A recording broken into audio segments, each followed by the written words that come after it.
In the civil society, which is a broader term, that is the arena outside of the family, the state, and the market, where people associate to advance common interests. So, that is the civil society. So, the term NGOs is broadly used in the form of civil society organizations also. There are three components in our life which are very, very important. The purpose of each individual, that is to accomplish the purpose we should know the, and ultimately we need to act. These are very, very important. So, spirit, knowledge and action. So, within this broader framework, the service aspect of human beings is defined. The civil society organizations is a broader term actually. It encompasses everything. The government and public sector, which is core, which forms an important aspect of governance, and the public sectors. Beyond that, we have contractors and private sectors and individuals working. So, everybody is working for the common good. But there are areas which are not of so much concern or importance. To reach all those places, develop, we need the people with highest commitment. And for such reasons, we find the civil society organizations who also reach the corners to clean. Civil society representation. So, here we have a broader representation, basically the associations of citizens outside their families, friends and businesses there, and which entered into voluntarily to advance their ideas and ideologies. This is the term does not include profit making activity that the private sector or the public sector they have as one of their motive important. Civil societies are often populated by organizations such as registered charities and non-governmental organizations for development groups, women's organizations, faith-based religious organizations, professional associations that they could represent various like teachers, trade unions, self-help groups, social movements, business associations, coalitions, advocacy groups, indigenous peoples organizations, academic and institutions, etc. In the history, we had representation right from the second half of the 19th century, when the nationalist consciousness spread across India and self-help emerged as the primary focus of social political movements. Then the numerous organizations were established during this period, including the Friend in Need Society 1858, Pratana Samaj 1864, Satya Shodhan Samaj 1873, Arya Samaj 1875, and the National Council for Women in India 1875, and the Indian National Conference in 1881. So these were the various important organizations formed in the early phase. And here, defining non-governmental organizations, again, there are different terms that are used to define, and here are some sample examples. Big international NGOs are called bingos. Business organized NGOs are called bongos. Community based organizations are called CBOs.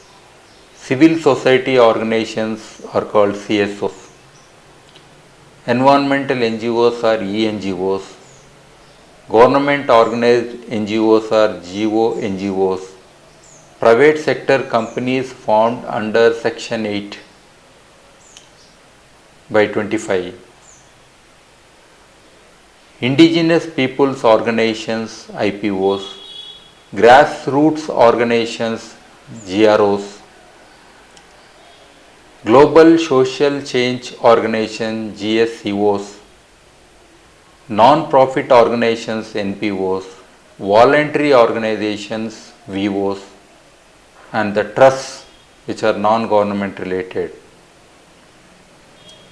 So in short, there is no agreed terminology for describing the NGO sector.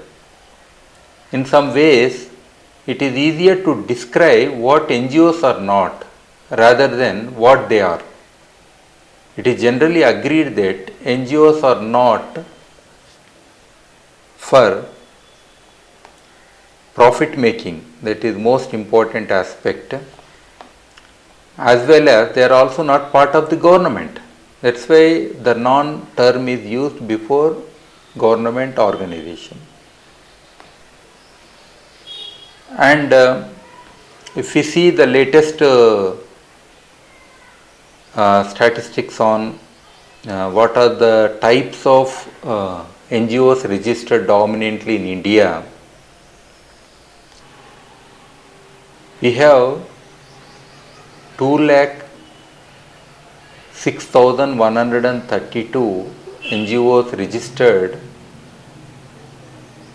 under the Government of India portal called Darpan, where we see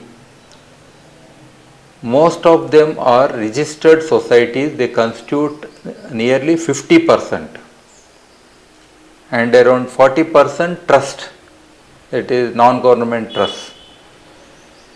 Then private sector companies, this is a recent trend actually. So under the private sector companies Section 8 by 25, around 7%, and the rest are by academic institutions and other registered entities. So we have a trend as such. NGOs are voluntary service. Though the term NGO became popular in India only in the 1980s, the voluntary sector has an older tradition. Since independence from the British in 1947, the voluntary sector had a lot of respect in the minds of people. First, because the father of the nation, Mahatma Gandhi, was an active participant.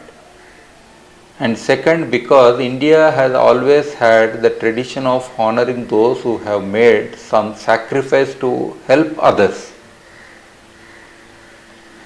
So that way the importance and understanding about this service is already existing in India.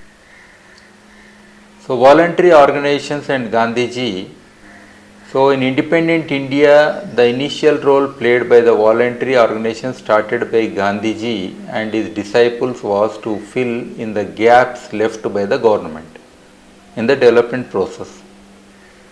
The volunteers organized handloom weavers in cooperatives, through which they could market their products directly in the cities and thus get a better price.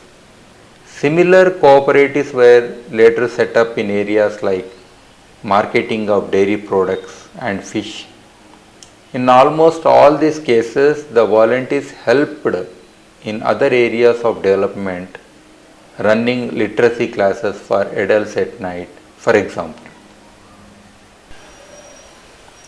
Traditional development NGOs who went in and clinics encouraged farmers to experiment with new crops and that would bring more money, helped the weavers and other village artisans market their products and so on. And they researched a particular subject in depth and then lobbied with the government or with industry or petitioned the courts for improvements in the lives of the citizens. And we do have this activists here, these volunteers who saw themselves more as activists than other NGOs did. And they petitioned the bureaucrats, they altered the media whenever they found, like Narmada Bachao Andolan was a movement. NGOs, civil society or major groups, this is another category. Major groups is the term that was introduced in Agenda 21, agreed by the governments at the Rio Earth Summit. It describes 9 sectors of society identified as having a significant role in sustainable development. So within that, they have identified NGOs as one of the most important sector. Stakeholders, this is an important term that is often used in this NGO sector. Stakeholders, those who have an interest in a particular decision, either as individuals or representatives of a group. This includes people who influence a decision or can influence it, as well as those affected by it. So this is one of the important jargon for inclusive development aspects or any decision to be made. Advantages of NGOs. We have many advantages and they always represented the larger society. Because of them, there is less pressure from change in politics. They are good at leading small scale projects with more community involvement, participatory methods, and can be individually tailored to meet specific community needs. And we have higher success rate wherever the NGOs are involved, and they are less bureaucratic and a more human face. So these are the so many qualities that the NGOs bring in.